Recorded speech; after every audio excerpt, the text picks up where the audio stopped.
Have you ever been on a Tesla and known about the feature that it can drive by itself on the road? That's what you call driverless cars. Now, have you ever heard of the ideology we will have flying cars in the future? Well, I'm sure everyone has. And that's been going on for many, many years now, all the way back in the 90s. But even though that's a bit far from our technology right now, what we do have is autonomous vehicles or driverless cars.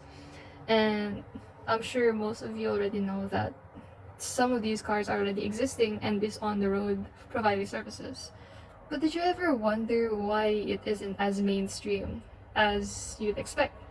Considering it's a huge leap in technology and the benefits it can actually give us. You'd think that these big automotive companies would actually push more of it to the market as much as they would push the electronic vehicles.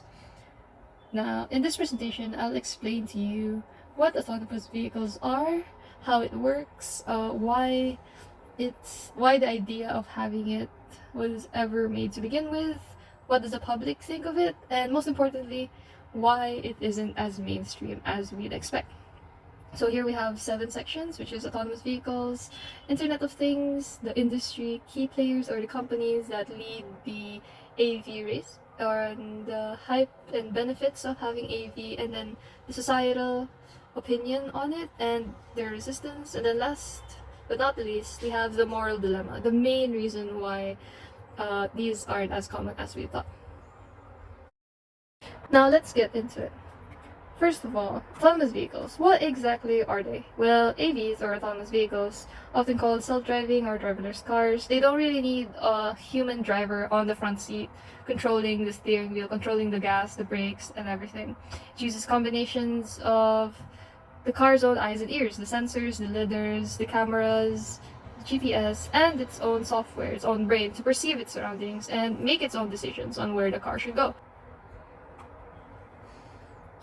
Now, based on SAE, or the Society of Automotive Engineers, they made 5 levels of how much a car is automotive, or how much does a person have control on that car, or how less.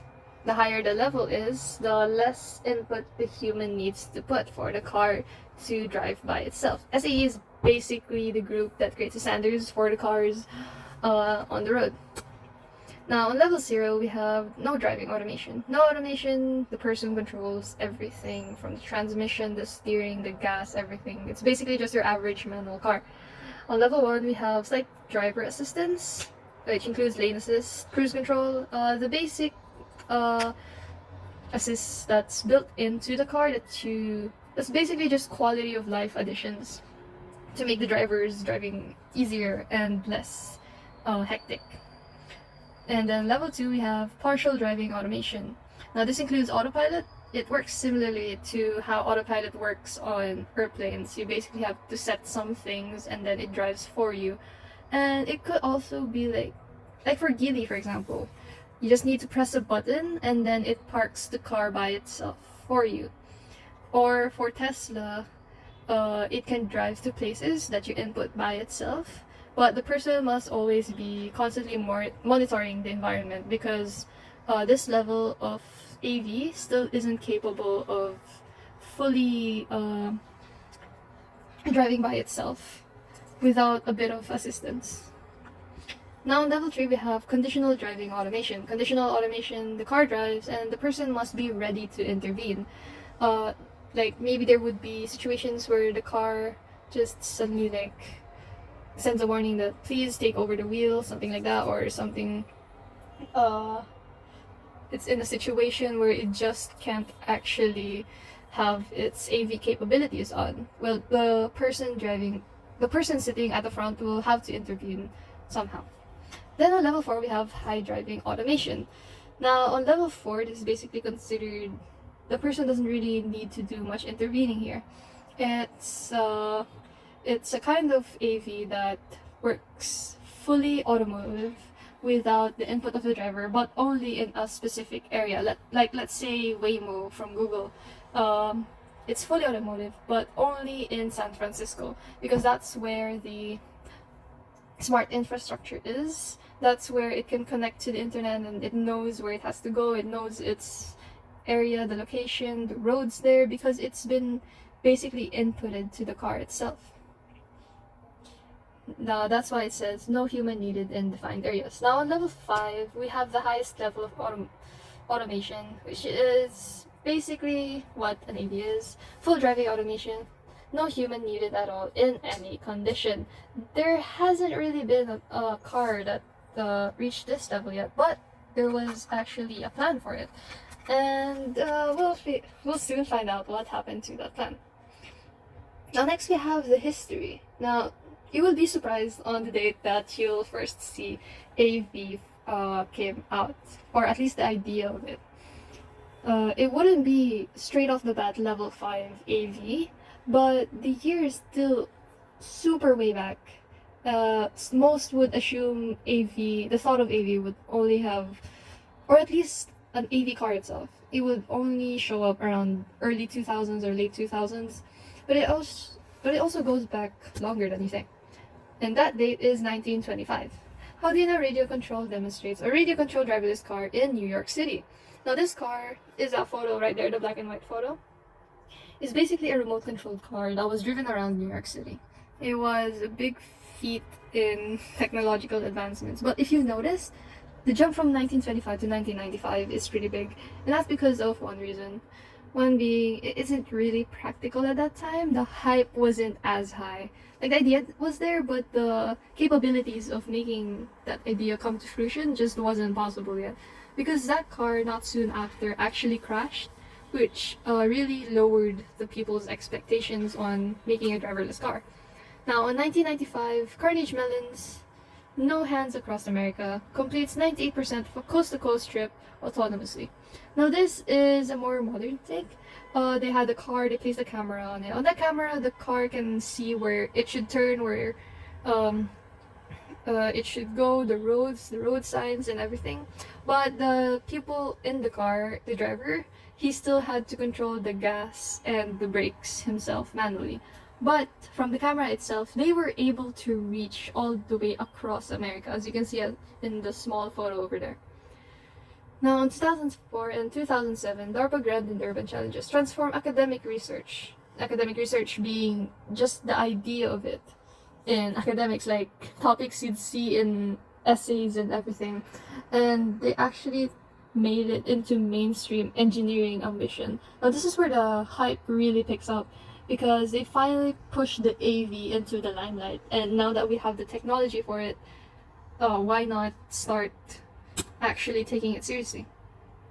Now in 2009, the first company releases its AV line, which is Google and Waymo. Google launches its self-driving project, later spun off as Waymo. Now, unfortunately, Waymo is only available in some cities in the USA. That includes Phoenix and San Francisco. And then now in 2016, as we all know, Tesla introduces autopilot, which is, and basically, like I mentioned earlier, it's in level 3, level 4, around that area. Though it still needs a person at the front, it's not fully level 5 yet. It still has a steering wheel that you can intervene with. You can still set the car to go somewhere. And unfortunately, on the same year, the first fail crash involving the system occurred, and it kind of set back the hype for driverless cars again. And another addition to that would be in 2024, when Apple cancels its decade-long project, which is Project Titan self-driving car. It was supposedly a level 5 AV, which would have been the first of its kind because it does not need any sort of driver intervention at all. But why it was cancelled was because they decided that, this just isn't enough, there just isn't enough market demand for it. And the costs of making the car was just much too high.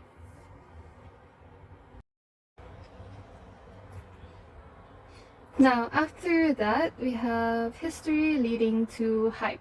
Now, because it's been around for so long, you think people be like, oh, since it's been around, You know how technology has been advancing super quickly nowadays. Why not AV? Why not move this technology uh to the car industry and basically the yes. So now we're going to explain why it was hyped, what happened to that hype, and first we begin with the benefits. Now the problems it solves. First of all, road safety. 1.19 million people around the world die from road traffic crashes every year, based on World Health Organization 2023. And one of the biggest factors in it isn't the technology itself, it's actually human error. Top three most and the top three most common causes of it is all human error. It's either drunk driving, fatigue, or distraction. Like, you know, in those commercials where it says it takes 2 seconds, where they showed like a person driving, and then they get a notification on their text. They look at it for 2 seconds, they look back, then immediately the situation changed, and the kid just crosses the road right in front of the car. As a person, even though it's just been 2 seconds, you just got distracted. The situation could change anytime. So some of these aren't even on purpose. Some of these aren't even avoidable. So next, another one of the problems that can be solved by AV is universal mobility. Not all of us are blessed with the ability to walk, the ability to properly have the bodily functions to be able to drive a car ourselves. That also includes elderly people or people with specific diseases, people with determination.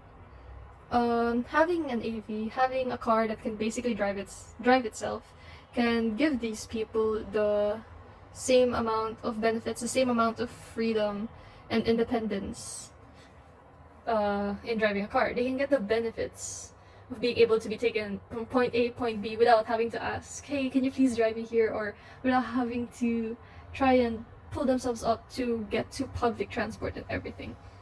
Because we all know why people buy cars. It's easy. It helps you get all your things with you. It brings you places yourself. Yeah. And AV basically solves the problem of not being able to drive. Next up, we have efficiency. Optimize routing and platooning, reduce traffic congestion. Now, this is actually very interesting because I remember there was an experiment made where it's a loop where cars are all running in the same speed and that loop going around and around and around. But then suddenly one of the cars braked just a little bit for no apparent reason. Suddenly the car behind it also brakes because obviously the car in front of you did, and you can't really see past that car. If you didn't brake, you would kind of hit that car in front of you. So they slow down. And then the car behind that car also slowed down. And remember, they're in a loop. So the car that first braked finishes that loop and sees the third car closer than they were before. So they also slow down in that same point. That's why in some roads you would if you've noticed that you pass through a bit of traffic and you notice after you pass that weird area of traffic, you realize there's no traffic lights, there's no accidents. There wasn't even a reason for the traffic. That's basically the reason why. But having your car connected to the Internet of Things, connected to other AVs around it, say you're in an AV, they can basically communicate with each other that, hey, there's nothing there, you can just keep on the same speed. Or that AV can communicate to its surroundings that, oh, you don't even need to brake randomly in the first place to start that chain reaction. And that basically stops the sudden congestion from happening. Then additional to that, reduction in total CO2 emissions due to optimization as well. Now, the less time your car is driving, the less gas you're going to burn and the less pollution you're going to create. Next, we have productivity. Because you're not driving, you basically have the freedom to do anything else, especially if you're on a level 5 AV.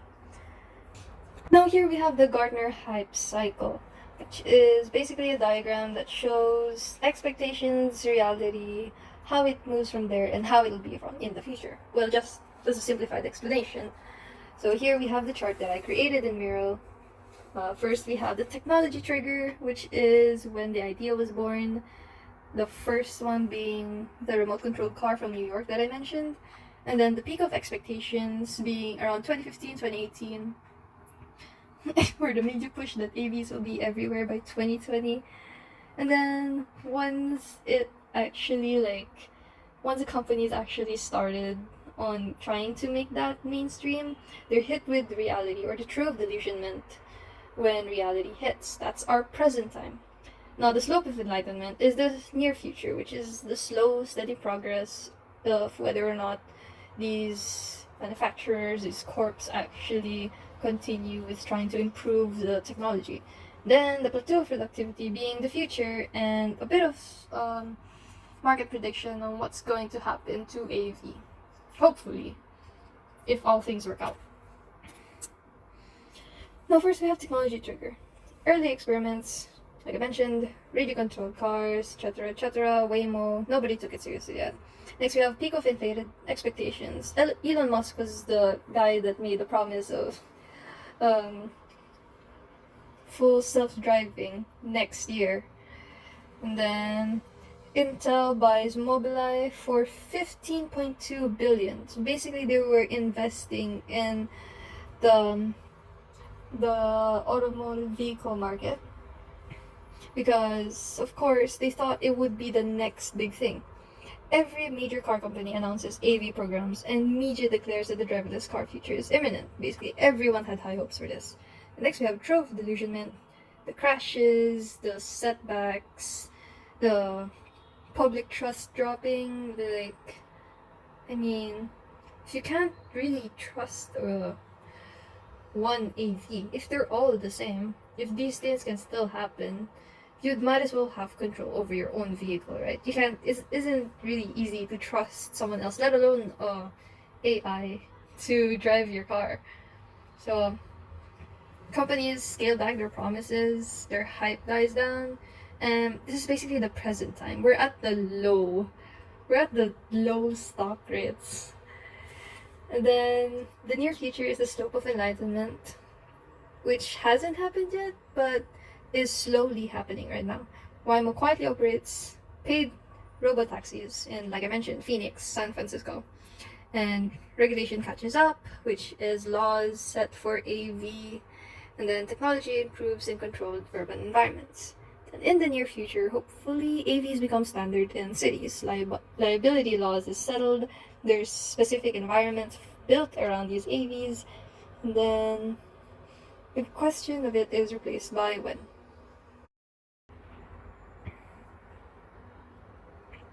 Now, next up, from hype, of course, where did that hype come from? It came from the technological advances that we're making now in present times, because we have a lot of crazy stuff happening right now in the present, and we are discovering a lot of things. So why not AV? So here we have IoT, or Internet of Things. Now, how does it connect to AV, or how does AV actually work, like in a technical way? Driverless cars use sensors, actuators to stay safe and efficient. It's basically their eyes, their ears. And how does it see first? Of course, it uses cameras, radars, and lidars. It sees the road, it sees its surroundings, and then, of course, it also uses laser pulses to basically see its surroundings as well, but in a different way. And then computer vision is the AI that helps the car understand what it sees.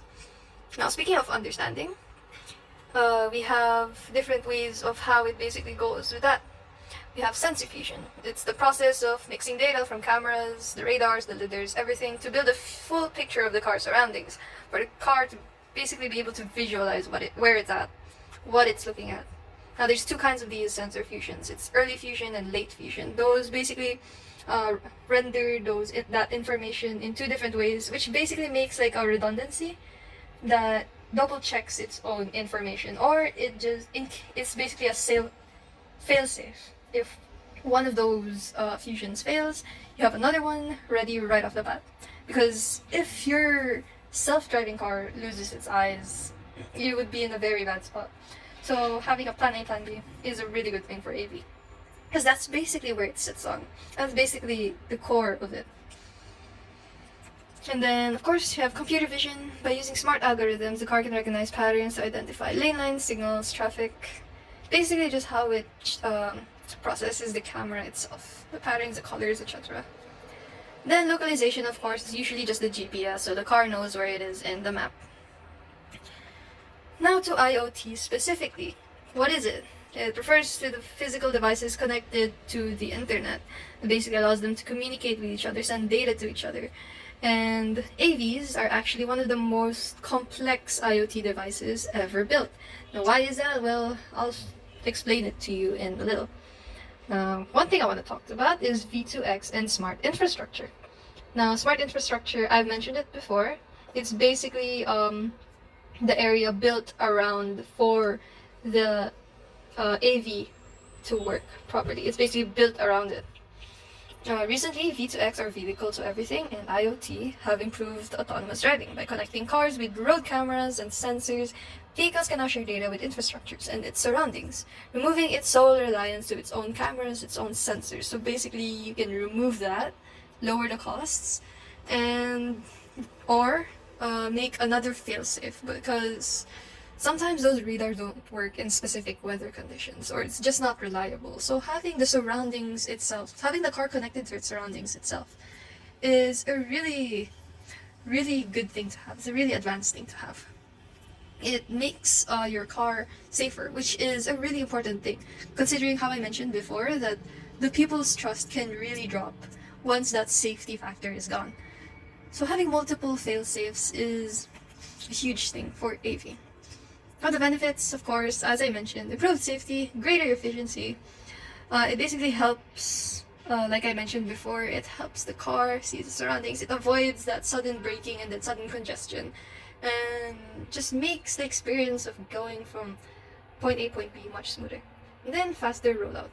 Because you don't need to add the leathers, the cameras onto the car itself. You can just connect to the internet and then communicate with the surrounding areas. It lowers the cost, which is beneficial for the people and for the companies as well, because it will be easier to integrate into society. Now, of course, these don't come without its risks. We have, first of all, high infrastructure costs. I think it's obvious that these kinds of things will only be first available in the big cities. And as you know, the big cities are really packed. So making these infrastructures, let alone making space for them, is going to be very tough. Next, we have data privacy risks. Of course, everything that's connected to the internet, it has a risk of cybersecurity attacks or hacking. If the Pentagon was able to be hacked, who's to say someone can't have a sudden access to all of the vehicles on the road if they were all AV? Next, we have lack of standardization. V2X protocols are not yet globally compatible, and if everyone were to move to AV suddenly, there will still be a few countries that will be left behind and unable to get this technology,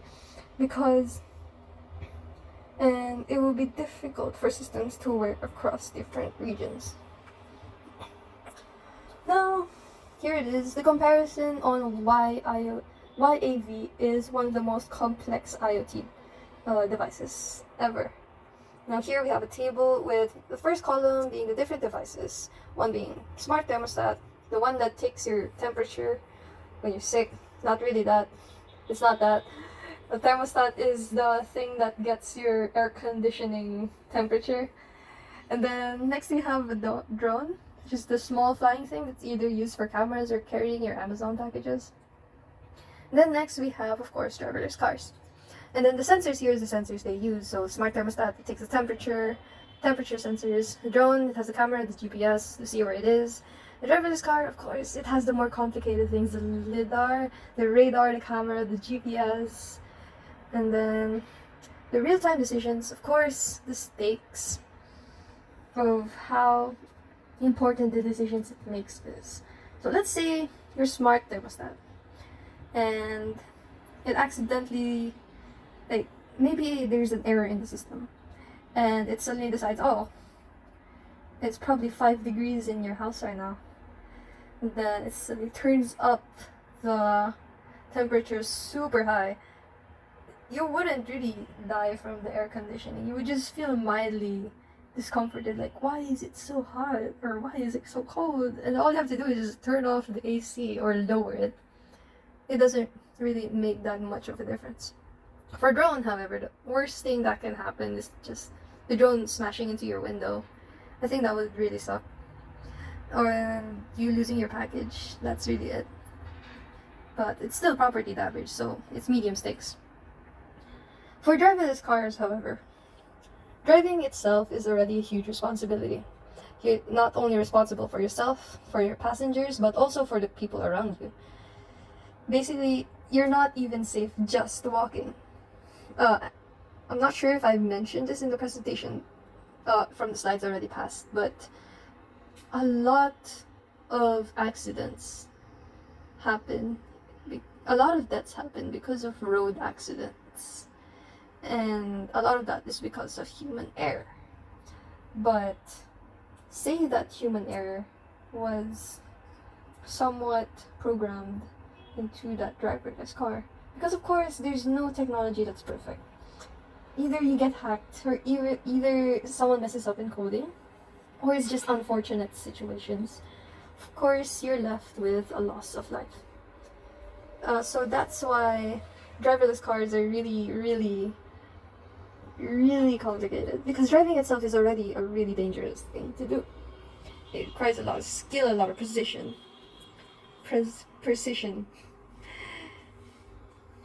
Now, other than this IoT, there's another technology we have that I want to mention, which is AI. It's basically the brain of the AV. And to create that AI, of course, you need machine learning. So basically, how does it connect? Machine learning is a type of AI that lets computers learn from data and experience instead of following strict pre-written rules that some person coded into the car. So instead of that, it learns by making mistakes. Basically, it learns by being rewarded for doing something right. By spotting patterns, the computer learns how to make its own decisions. So this makes AVs much safer. When an accident happens, investigators use that data to teach every other car how to avoid that specific mistake in the future. Now, what are the risks of this? Of course, first we have data hunger. Systems require massive amounts of data to recognize objects and scenarios, though most of that is already a given. Next, we have data integrity. Corrupt or bad data can lead to dangerous, life-threatening decisions. Like I mentioned up here, it's still going to be coded into the AV itself. So if that information being coded into the AV is wrong in any way, it's going to end up very dangerous. Then next we have the human gap. Difficulty reading eye contact, hand gestures, or social cues from other drivers. Of course, we all won't suddenly swap into AV vehicles, be like, oh, I'm ditching my manual car. I guess I'll just move to AV, and then everyone in the world decides to do it at the same time. Of course, you would still have a few other drivers still wanting to drive your vehicle, and say you're the only AV vehicle in the road, and one of the car's blinkers isn't working. So instead, that man moves his hand outside the window to signal that he's turning left. But the AV can't read that. So instead, he just speeds up towards that car, and that could really lead to a difficult situation. Not only that, having kids look like they're about to run through the road, that happens very often. And some drivers, they say, just try and expect what they're going to do. Try and assume, oh, they're going to cross the road, you should probably slow down. The AV can't have that kind of perception. And then, of course, lacking in sixth sense. This wouldn't really have that much of an effect. It really depends on whether or not the person believes in sixth sense or not, but there's just a certain type of intuition, that gut feeling, like sensing, oh, this car is gonna cut me off. Like maybe he was swerving a bit. You saw it in your rear view mirror. And then the moment he passes you and is right next to your lane, you just know he's gonna swerve right in front of you. It's something like that. Now here we have a diagram. It's basically a flowchart of how machine learning trains an AV over time. First of all, it connects human driving data. It basically watches the originals of how someone drives. That data is fed into the machine learning model, and then the AV drives in a controlled environment, basically try to replicate what it sees. And then sensors record every decision made.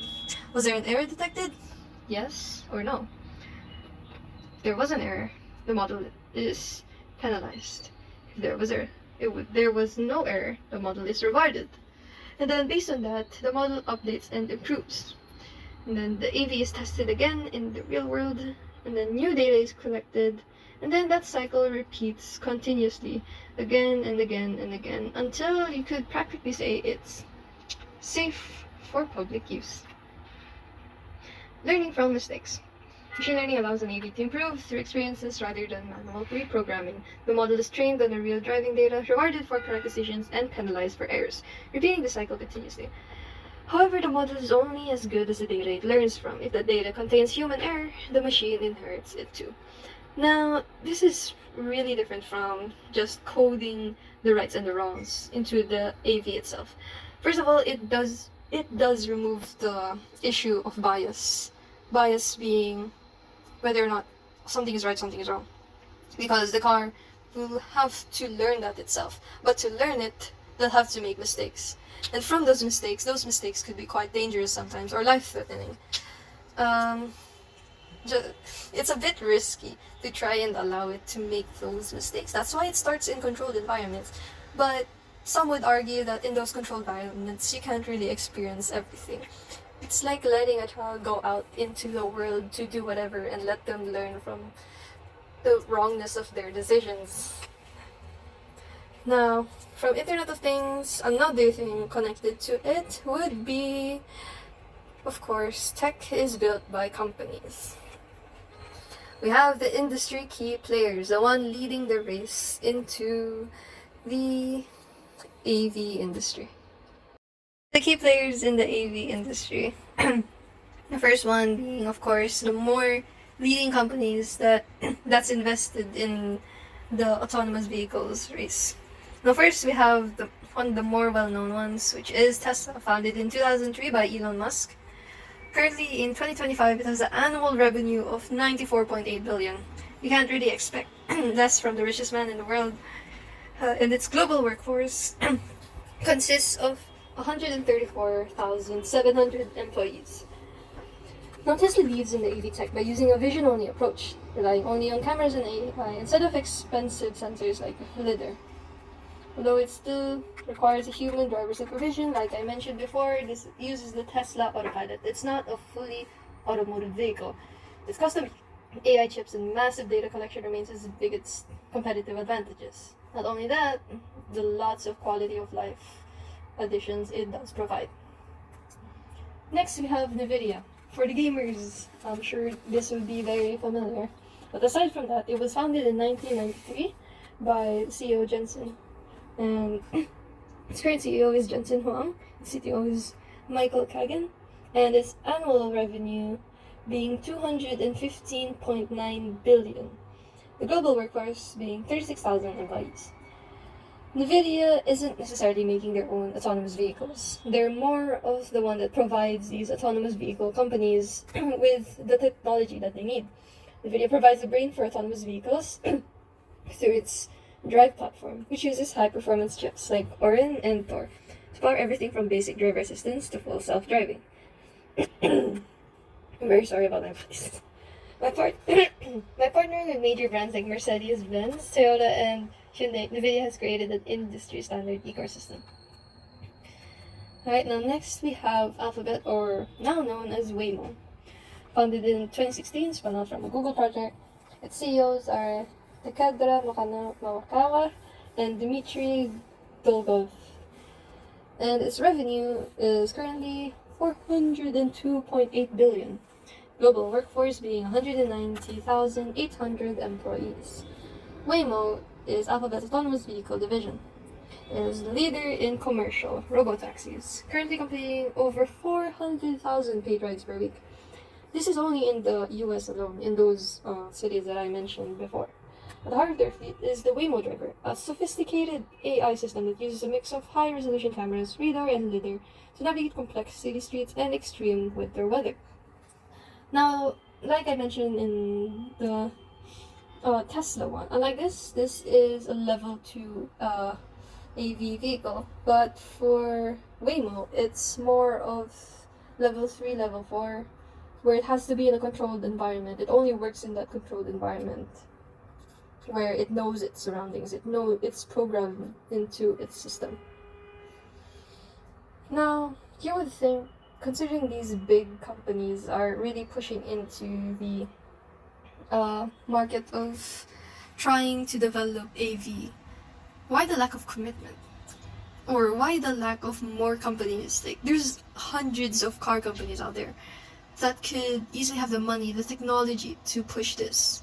Well, here are some of those reasons. First, we have technological uncertainty. It's unclear which firms or technologies will become an industry standard as we move from level 1 to level 5 automation, making early investments risky. And next, we have adoption and cost. The cost of the technology is unknown. We know it's expensive, but the overall cost of really investing in this, in the growth and the technology, in trying to teach the machine from right and wrong, it's difficult to predict. And it's really hard for the market to know if the customers are even willing to pay for it, considering it is a huge change in their routine. Next is, of course, regulatory and legal hurdles. Strict government oversight and unresolved questions about who is legally liable for accidents caused by algorithms could delay deployment. For this specifically, I will explain more later, but this is one of, if not the most important case here.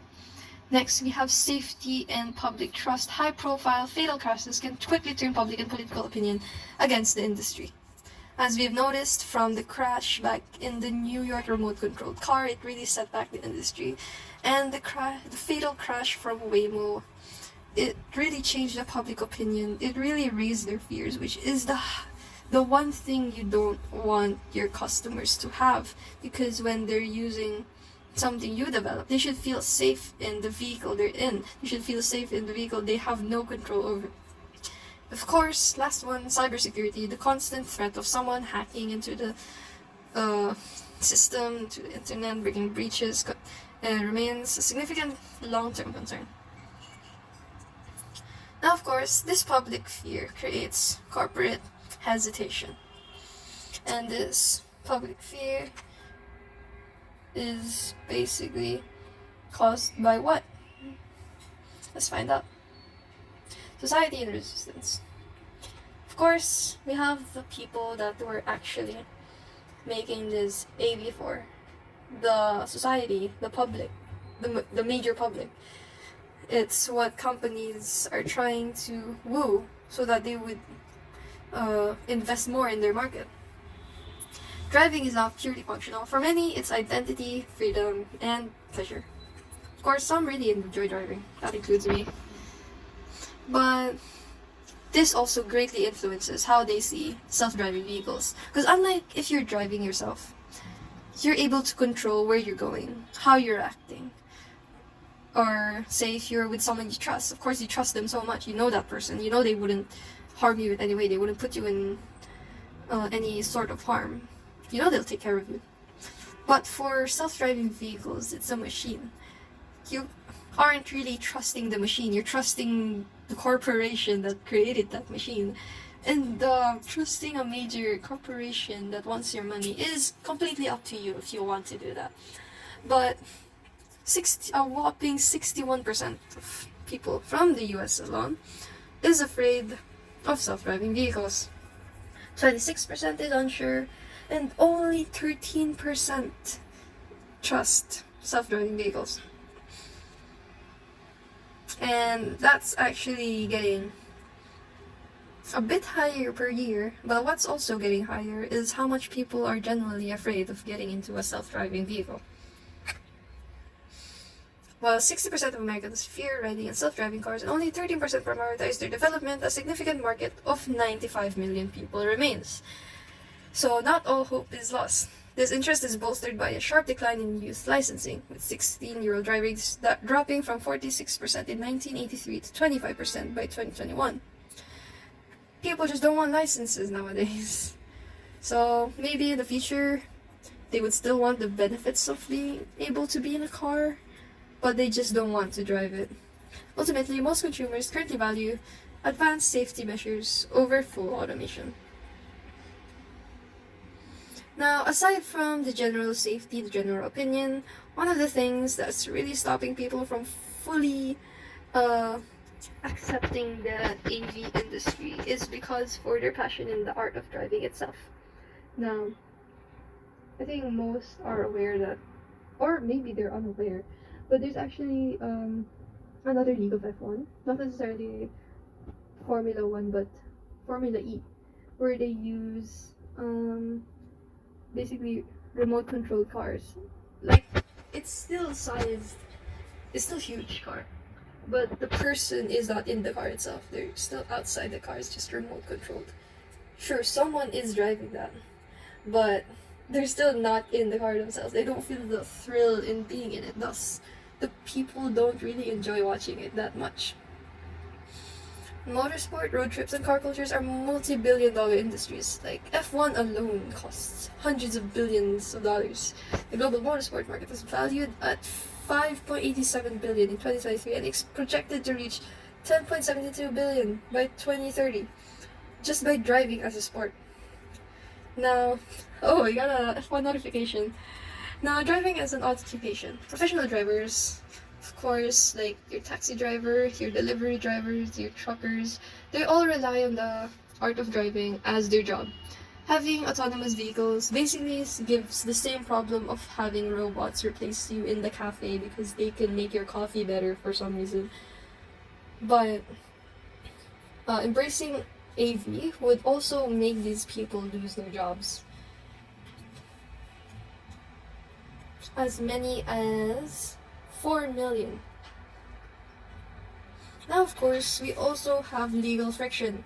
Governments are struggling to keep pace with the technology. Of course, a few of those laws include quite a bit of self-made or suddenly created laws.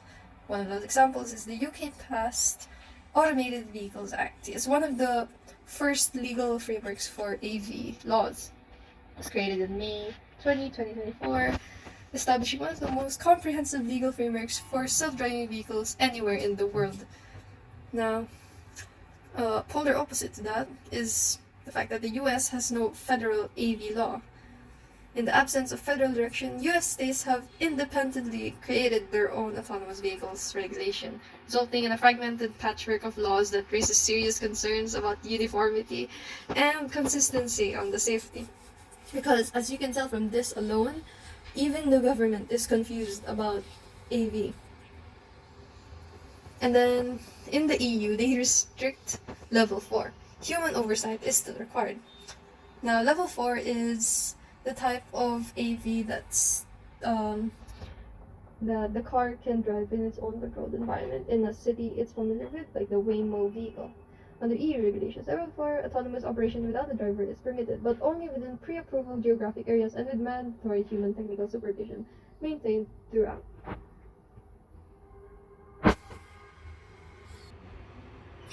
Now, of course, we have, last but not the least, the moral dilemma, where all of this basically gets compiled into the main reason why AV hasn't been mainstream recently.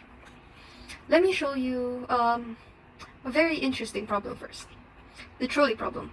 I'm sure you've heard of this or seen this one way or another, but let's go to the first problem. And I'll basically just show it to you instead of trying to explain it myself. So say there's a trolley. You're the person with that lever down there.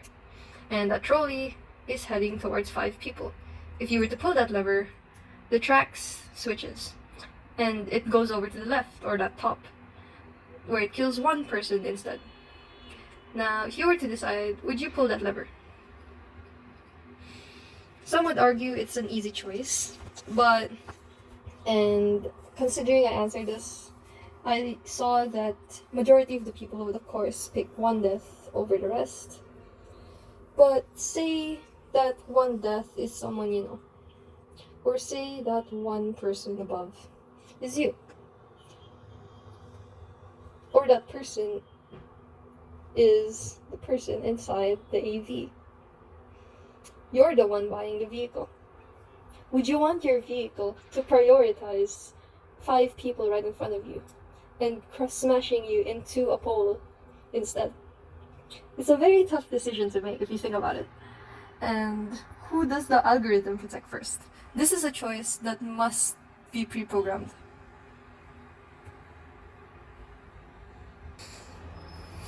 Now, here we have another diagram, which is a Venn diagram that basically just shows the pros and cons between a human driver and fully trusting an autonomous vehicle. And then in between is the similarities that they have.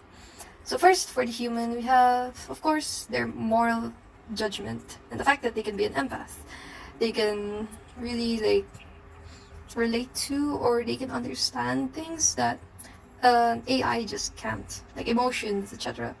They're adaptable to unexpected situations. Some people really have crazy reaction times, and they have that critical thinking. They can have that critical thinking that just allows them to create split-second decisions. Of course, humans can also handle extreme, unusual weather. They can have their own tips, their own tricks, or what they learn in driving school, they can use it in that weather. And unlike AV, where their sensors will get reduced, like the ability to sense its surroundings, to see its surroundings will be reduced, say in the rain. Unlike humans, they can still adapt to that. Humans can still adapt to that. And then, of course, we understand social cues, eye contacts, gestures, like I mentioned before, or they can basically feel that that kid is going to cross the road right when I'm going right in front of them. I can feel it. But a few bad things about human drivers is they're prone to fatigue, distraction, and road rage. They can drive under the influence of alcohol and drugs, and it's easy for them to really just start drinking in the car, or they can just go to the car themselves while intoxicated. No one can generally stop them if there's no one around. You could just have a sudden drunk driver driving around without little to no warning. And 94% of crashes are caused by human error. And a lot of those can be done. Now for AV as drivers, one of the biggest pros for it is the fact that it never gets tired, never gets distracted. It has one goal and one goal only, and it's what it's been programmed to do. Now, their action time, of course, is measured in milliseconds. The fact that it's always aware, it's always focused on the road, it can basically sense its surroundings, especially if you're connected to an IoT. If that AV is connected to road sensors, road radars, it can see things that a person wouldn't really see, like say around the corner. It basically just predicted based on real-time data. It doesn't have emotions, it can't do road rage, can't really get mad at you, and communicates with other vehicles, vehicle to vehicle. But it struggles with unpredictable, chaotic environments. Say you see yourself suddenly driving through a crowd of people rushing past you. Say there's a stampede of moose passing by, or camels driving next to you. AV would be a bit confused on what to do, because those are very specific situations that the person trying to do the machine learning or trying to code into that wouldn't really consider. It's like a math problem that it's very random. Like Maria bought 25 watermelons. You wouldn't just randomly code it like just in case.